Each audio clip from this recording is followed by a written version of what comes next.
bass fishing is really broken down into a lot of seasonal patterns, seasonal windows. But really, when you start talking to fishermen about the various windows of time and what the fish are doing at different times, you know, you're gonna have your winter time, then you're gonna have your pre-spawn, then you're gonna have your spawn, and all that generally happens in the spring. Then after the spawn, you kind of move into a window of the post-spawn where fish are in all different depths doing a variety of things. And then when they move into the summertime, a lot of fish move out on the ledges. And then you've got the fall when the temperatures begin to cool down again, fish get on the move again, they start feeding up, bait fish work to the back of the creeks and a lot of reservoirs. And then we start all over again in the wintertime. And as fishermen, all of that basically breaks down to being windows of time and periods of time that if you understand the right bait presentations, the right locations on a body of water, you can, you know, find success. Look at it. Oh, come here, buddy. Oh, yeah. Boy, that's a fat one right there. Come on. Look at how fat that fish's mouth is. One of the first things I like to do when I start looking at a new body of water, and even a body of water that I know very well, is break it down into sections. You can, you know, for the simplest, easiest parts, let's look at the dam. We'll start at the dam area, you know, the area around a dam. A lot of times you're going to have deep water up there. You're going to have, it's very common to have rocky areas around the dam, which are great places to be able to go catch fish year round, just in different depths with different presentations. And, you know, the first 3 or 4 main areas around a dam could be some big deep creeks in certain bodies of water. You know, could be some marinas up there. There's just a lot of water, generally speaking, around a dam. So we'll have that as one section. Then you can break it down into the mid-lake part of a lake, and a lot of times in the mid-lake area you start to find more flats, you start to find a different amounts of cover. You're going to have some creeks that are going to be running up into areas, generally speaking a lot of great spawning habitat in the mid-lake areas, and you're going to start to find where the rivers and the creeks and all of those things start coming in together to funnel those fish one way or the other. Then you can take it to the upper part of the lake, and that's where the creeks can be bank to bank, the rivers can be a lot narrower. You can find some very shallow silted in flats up there. You can find some backwaters. You can find some treacherous areas to navigate a lot of times in those upper ends of a lake. But when you look at those 3 distinct areas of a lake and you start to break it down by all the different spring, summer, winter, fall patterns, you're going to find the fish in different places that are going to, and when you can figure those pieces of the puzzle out specifically to the times that you're fishing, you're going to catch more fish. Little guys will warm you up after a cold day. Come here, buddy. Woo! When I start looking at those cold water situations, let's talk about wintertime. When I start really diving into wintertime fishing and what I'm doing, one of the first things I start thinking of is I've got to be patient. I've got to really, a lot of times, slow myself down when it's really cold. I've got to prepare my body for those cold water situations. I've got to dress properly. I want to dress in layers. I want to make sure that I've got, you know, gear on that's going to protect me from the elements out there, protect my hands in certain situations, and then that's going to make me pay more attention. It's going to make me fish more and be more efficient. And then as I get out on the water and I start dialing it down, light scope has become a huge wintertime player. And the reason being is people can spot the big bait balls a lot of times when that water's cold like that. They can target the fish around those situations. I love to crank when it's cold outside, especially when that water temperature is in about, I don't know, 48 to about 58. I like to throw tight wobbling crankbaits in those situations. I love to throw the Spro Little John's, been out forever. Those types of tight wiggling baits have always produced well for me. The rock crawler, guys that are experts in jerkbait fishing that can throw those jerkbaits out there in the cold water, basically jerk that bait down, let it sit, let the, I mean, for lack of a better word, let the paint dry on the side of their house, and then they kind of pull it forward. Those guys really dominate in those super cold types of situation, and they're able to catch fish because they're prepared to be able to handle those cold conditions. They know how to manage that time on the water. They know the right baits for those right situations and where those fish are going to set up, and then they present a bait in the right way, in the right manner to be able to catch more fish when it's super cold in the wintertime. He's just sitting there waiting for a shad or bluegill or something to come by. Instead, he got a mouthful of the old Spro McStick.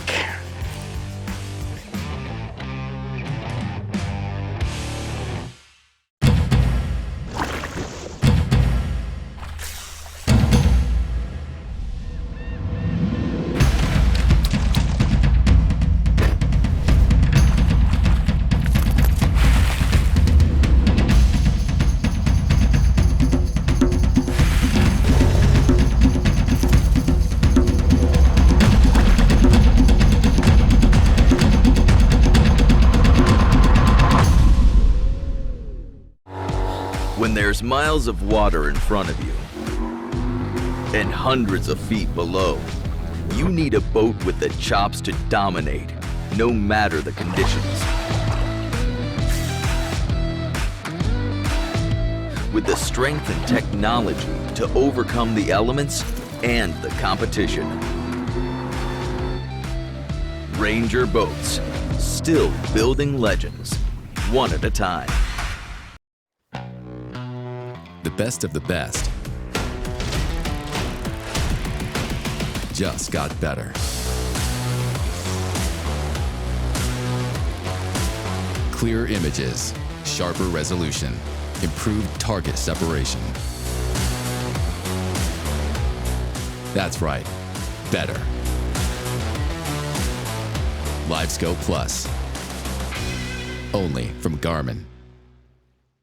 Reliability. Yamaha is known for it, and it's something boaters value, because these days, few things are built to last. When we find something that is, we hold on to friendships, traditions, outboards, because every second on the water is sacred. If you count on having this time, you need an outboard you can count on to power it.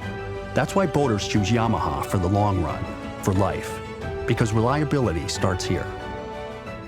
No doubt about it, I'm a warm weather guy. I like it to be warmer than I do hot. So as the temperatures start warming up and when I walk outside, I can hear the birds chirping and you just kind of feel that air being right.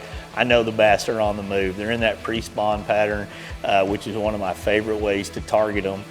Not that I have any unfavorite ways, because when I'm fishing, I'm having fun, but when I know that those fish are on the move, they're making that beginning trips up to the spawning flats, they're starting to get in the drains, they're starting to get in the ditches, they're starting to migrate back into those situations, you can find them ganged up and grouped up. I mean, places, for instance, where there's a lot of grass, and you can get in those situations where a bunch of fish have set up in that grass, and you can get in there with a lipless crankbait. If it's real shallow, I'm going to throw a small one. If it's deeper grass, I'm going to throw the 3/4 to 1 ounce ones. And you're throwing this kind of bait into the water, and you're letting it sink, and you're ripping it out of the grass, trying to get a reaction bite, or you're taking a crankbait, a build type bait, and you're just barely ticking that grass, or maybe you're throwing a jerk bait over it, a little bit more aggressive. It only gets down around 3 or 4 feet, and you're covering a lot of water to pick up those bites. Oh, he choked on it. We got him good. We had a Roku shad is buried in his mouth, wedged in there. Get a hold of this big old fat guy. God, look how fat that big girl is. When it comes to colors in the springtime, or really any time of the year, I've really tried to simplify a lot of my approaches over the last few years. Now, if I travel to a lake and I know they've got a specific type of bait fish in that lake that I need to really match the hatch, I most certainly will change and pick up a lot more of that colors. But I've really kind of narrowed it down to a variety of red hues to mimic, crawfish in the spring, a lot of chartreuse type colors for different types of fishing situations, and a lot of shad types colors, and variations of each one of those even more in depth when I'm out cranking or throwing moving baits. And like this is, to me, I call this a clown color. It's a bait that I really like to throw this color and this style on a real good sunny day when fish, are both really aggressive and when they're kind of lethargic in how they're biting at different times. And I've just got a lot of confidence in that bait. So when I have that little voice that tells me I need to be throwing jerk bait based on my past experiences, and I tie that on, I'm generally going to throw it on 10 or 12 pound Sunline Sniper. That line sinks. It's going to allow that bait to get a lot of great action out on the water, and I'll make long casts in key areas. And the biggest thing I have to do, especially in that pre-spawn time that we're mostly talking about right now, is to fish it slow. A little suspending jerk bait. A chunky bass right there. So as I dig deeper into that pre-spawn, moving bait period where I'm throwing jerk baits, crankbaits, lipless crankbaits, throwing chatterbait style baits, whatever it may be, a few things I always try to keep in mind. I'm going to have if it's really cold, it's a really, windy, tough day out there, and you're fighting it, you know, put the wind at your back a little bit, let it push you along. You have some calmer, still days. You can use your trolling motor to move around, position a lot more. I spend a lot of time looking at my live scope for objects in the water that the fish could be holding on before they make that final move up shallow to spawn. I mix my retrieves up a lot. You know, I'm trying to get a reaction bite. I'm trying to trick one into bite. I'm trying to get them aggressively to target whatever I'm throwing. So, you know, I'm trying to make it happen a lot of times in those types of fishing situations. And it's one of those great times of the year that you've got a chance to catch an absolute giant on any cast and catch a lot of them on back-to-back casts. There you go. Another good one right there. You hit anchor lock right there, just stay right here on him. You know, you just got wind blowing in on this. It's a timing deal. We just happen to be the lucky ones that timed up when some of these fish are, whoa, up there moving. I was trying to play a little too much TV right there instead of getting him in. You can kind of see the result. We're making the exact same cast over and over. Live scope showing me where the edge of that grass is. And that really helps when you can dial that in like that. And now I've been able to put the boat in the exact spot because I've hit, you know, the anchor lock on there, and I can repeat that cast. And that's the key, I think, a lot of times on some of these edge fish that you get dialed in. Look out, kid. I'm gonna come right there. There we go.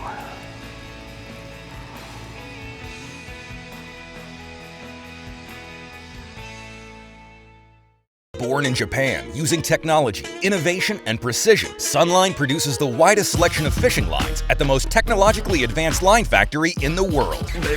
Manufactured at the strictest tolerances to produce victories at the highest levels of tournament bass fishing. From household names like Christie, Swindle, and Cruz, to young guns like Cook, Logan, New, and Welcher, they all trust Sunline to take them to the top of the leaderboard. Choose the line that will give you the strength to guarantee your confidence. Sunline.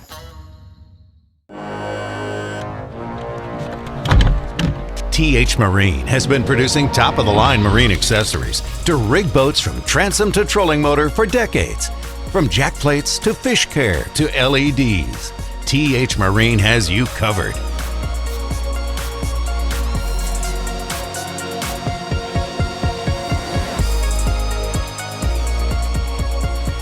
TH Marine, outfitting your boat from transom to trolling motor. We don't have a large laboratory to test baits. Why, you ask? We don't need a big laboratory because our pros fish, our employees fish, our owners fish, and our kids fish. This is our laboratory. Our R&D comes from time on the water. All that time on the water brings us thousands of hours of testing new products and improving current ones for all species. Big Bite Baits, designed to bring the big bite to your line. After the pre-spawn ends, and always keep in mind, I tell people this, they're like, oh, they're done spawning, or they've all moved up, or they've all moved back down. You know, a lake, a lot of times is so big, there's 4 or 5 different things going on at any one time on any different end or part of the lake. So while the spawn may be over up the lake and the, you know, mid-lake or up the river, it may just be starting down by the dam. And by knowing that, you can specifically put yourself in locations that are going to help you target the way that you want to fish at that given time. You know, a lot of these highland reservoirs in central Texas, for instance, I mean, you can go to the dam on Lake Travis in late April and May, and those fish are just now moving up to spawn, where up the river, they're well into the post-spawn and doing something totally different. And that happens all across the nation at any given time. So I'm like, oh, look at that, look at that, look at that. Oh, yeah, I gotta turn around, gotta eat that. Yes, you do. That's filet mignon. Oh, he's gotta have it. Got him that time. You are not the biggest guy in the world, but you are captured. They become so personal. Thank you, buddy. Hey, I'm gonna let you go. Thank you. That was fun. We appreciate you. We're gonna Jimmy Houston kiss you. That was so cool. I mean, that was fun to watch. Only flipped on that fish 67 times, and he's bit it about 27 times. We finally captured him. Once fish begin to move up shallow to spawn, You know, they become very territorial into a certain area. There's a certain window where you're going to catch them on a specific spot, doing a specific presentation that's going to trigger that fish to react while they're in that period. And I've actually gone to the same spawning, you know, bed and caught multiple fish off that bed over a month-long period where, you know, a pair may come up and then another pair comes up and then the same male may come up. I mean, it's just so interesting to watch how that happens. And once you identify an area that's really holding those types of fish, sight fishing can be one of the most fun and frustrating things that you'll ever do.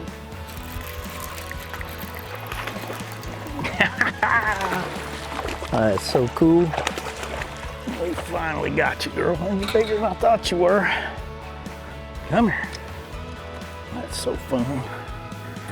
We're gonna let you go, get back in there. Oh, that was fun. I mean, I missed this fish about 5 times before I finally was able to get control and win the fight. But we finally won the fight. That's half the battle and that deal there. And we're gonna let her go back and grow up and make lots of babies right there. When I'm sight fishing, a couple of things I generally do more often than not. And once again, there's not an absolute. I'm probably gonna have 20-pound Sunline Sniper tied on. I'm gonna have my weight pegged.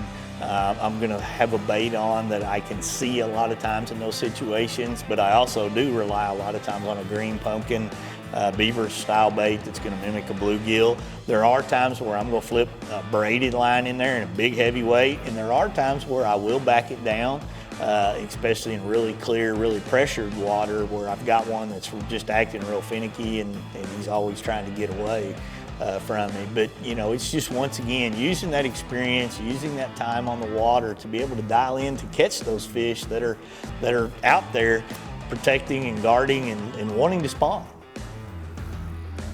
Probably gonna react this time. You know, the cable is way up in the air now. Oh, he bit it. The little one did. Got him.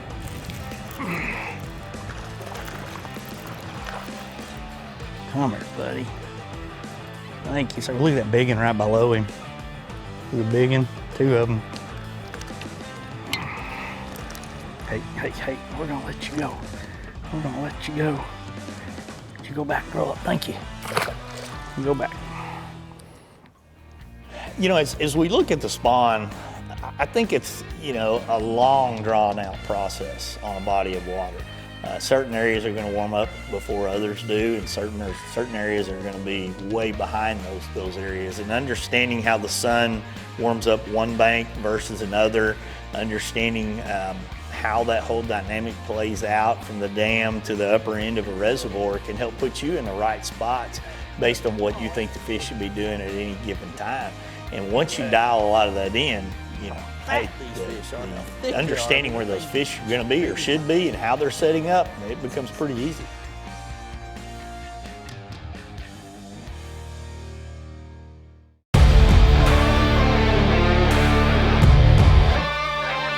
From sun up to sundown, day in and day out, we work hard. We play hard.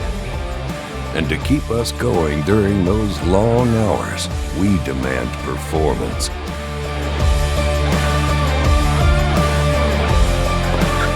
Angle Coolers, the original high-performance cooler. 20,000 years ago, the invention of the fish hook marked the beginning of sport fishing. The first fish hooks were made of wood and bone, but today, advancements in technology have resulted in the highest quality fish hooks, designed for targeting many different fish with a variety of techniques. Gamakatsu started producing world-leading fish hooks in Japan in 1955. Introduced to U.S. anglers in 1992, Gamakatsu USA has a hook to catch you more fish no matter the fishing situation. Gamakatsu, simply the best. Plenty of sunshine. Come on, man, let's roll!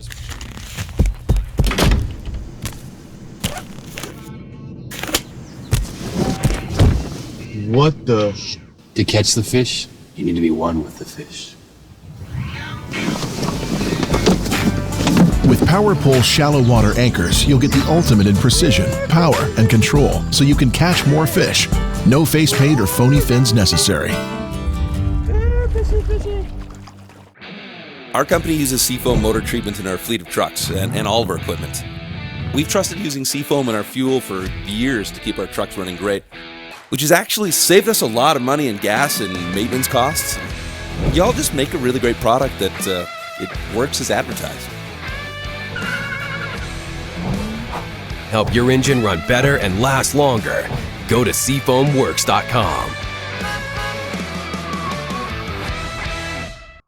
As you start getting into that period of the year where the water temperature gets higher and the fish have, kind of all spawned and they're still up, some up shallow, some are starting to move out, they're starting to set up on boat docks a lot of times, their shad spawns are going on, the bluegill are up spawning. I mean, there's a lot of things going on right after the majority of the bass have spawned in a certain area of the lake. And when you get to that period, covering water can be one of the most successful ways and easiest ways to get a lot of bites. Inside grass line along these rocks that we've seen several fish coming through here just feeding. I tied on that top water to kind of work through here to take advantage of one of them active fish. And sure enough, bait off. Ooh, good one. When I'm covering water a lot of times and there's some vegetation sticking out, or I'm throwing at boat docks, or I'm throwing at rocks, or I'm throwing at bridge pilings, whatever it may be, and I'm moving real fast, those are the windows, you're gonna want a faster moving bait, coming through the water. Spinner baits and swim jigs with trailers on them, and you're banging them into cover, and you're flaring the skirts as they come along through there, and the fish are gonna come off a shallow cover. Very aggressive, very hard strikes in a lot of those situations. You're gonna wanna have beefed up rods in some of those situations to be able to pull fish out around the cover. You're gonna want 20-pound, like a Sunline Sniper or 20-pound Super Mono, even braided line in some of those situations. You're gonna have, baits that are gonna have a little beefier hooks a lot of times in there to be able to handle those hard reaction strikes. Chunky thing, isn't he, right there? He's got some shoulders on him. Summertime. Summertime on some bodies of water can be really, really frustrating for anglers. A lot of recreational traffic can start rolling out, 9, 10 in the morning, be out there all day, and you're dealing with skiers and jet skis.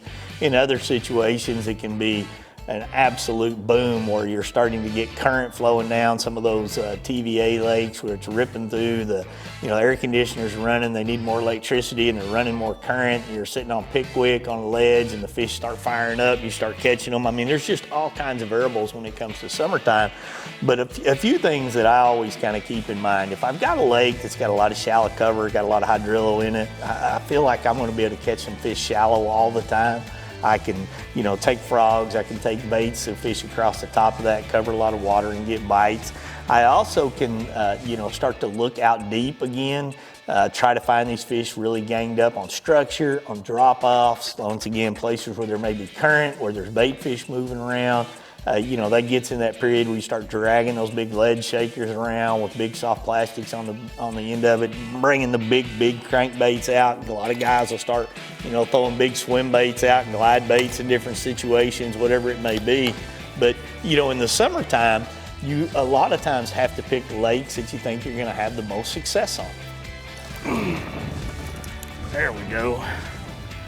That's what I'm talking about. As I summarize and look at all the different baits I have here, and we look at all the different days of the year that you can go fishing, the main thing is to keep an open mind while you're out there. Remember, there's no absolutes. These are just all tips, whatever you read on a magazine, you see on YouTube, you watch on a fishing show, whatever it may be, to collectively give you information to help you catch more fish. Everybody's lake's different, and everybody's goals on the water's different. There are guys out there right now that are specializing in throwing big baits to get one bite a week or less to try to catch giants, and there are other guys that just want to go out and see how many fish they can catch in a day. They're happy catching schoolies that are 12 inches long, throwing a shaky head, whatever it may be. So, fishing's supposed to be fun, but it's also competitive by nature. We always want to beat the guy in the back of the boat. Of course, if you're a tournament angler, you want to beat everybody else in the field. So it's fun to go fishing, lots of different seasons, lots of different ways to catch them. And hopefully we shared a few tips that'll clue you in to catch a few more. Thanks for watching, and we'll see you next time. This has been a Carico TV production. This episode was made possible by these partners.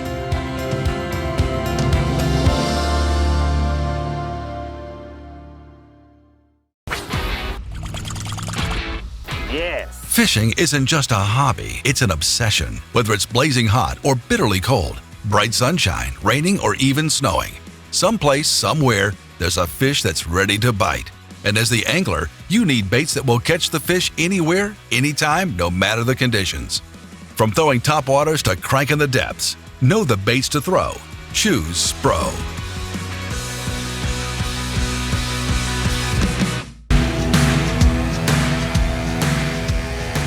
Are you looking for the ultimate way to mount your electronics?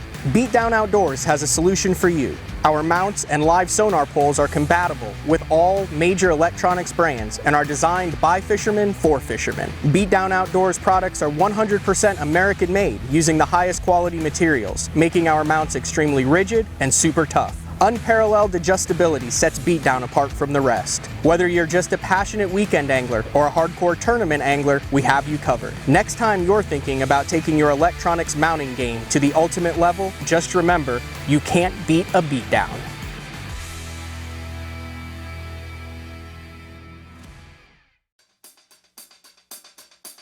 When we could sell a good product to people and they get that same enjoyment that we do, I always tell them, it's like, it makes my heart happy. At Secret Lures, our bass and passion is what inspired us to bring you the brand new Stupid Craw Kit. This kit is filled to the brim with all 5 Stupid Craw colors and 2 sizes of Stupid Tube jig heads. Whether you're a tournament angler looking for an advantage over the competition, That right there is fun. Stupid Craw. or you're passing the passion for bassin' to the next generation of anglers, There's a lot of fun stuff about fishing, but I like catching big bass. I like just beating all the boys. when you buy a Secret Lures Stupid Craw Kit, you're gonna turn the phrase "gone fishing" into "gone catching." Head on over to secretlures.com to purchase your Stupid Craw Kit and get hooked up with any of our tournament grade tackle.